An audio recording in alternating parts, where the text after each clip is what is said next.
Forgive everybody everything. Is it possible? Well, my guest today says that you should at least try. I'm delighted to be joined by the founder of Homeboy Industries, the remarkable Father Greg Boyle. So nice to have you here. Good to be here.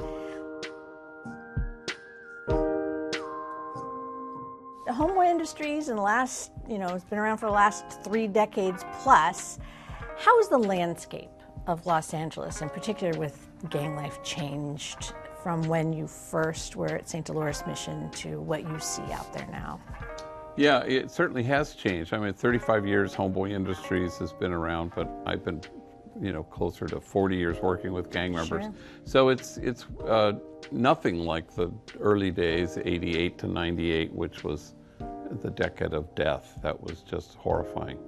So though I'm still bearing kids, it's nothing compared to those days. Now, there isn't very much memory of what that was like. As far as the practical nature of everything, are you still able to get your hands on everything? I have a very limited amount of juice left in my juice card, but I still, I'm emeritus. And then the homies have kind of stepped up. So, the executive, assistant executive director, vice presidents of programming, that kind of thing. They're all gang members who've come up through the program, and now they run the place. So if I step back, they'll step up. How do you make sure that all those people that have been impacted, affected, stay that way? Yeah, well, you don't, Oh. Yeah, it's a little bit like rehab. Somebody goes to a rehab for drug addiction or alcohol, and, it's kind of on you. No amount of me wanting that guy to have a life is the same as that guy wanting to have a life. But then it becomes sort of part of the air you breathe.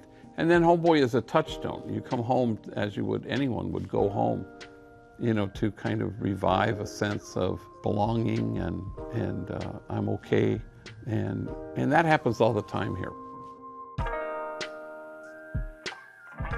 If people want to learn more about what's happening with Homeboy Industries, what's the best way for them to find out everything?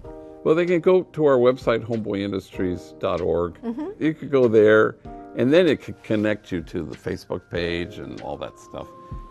This place stands for how complex human beings are, that indeed everybody is a whole lot more than the worst things they've ever done.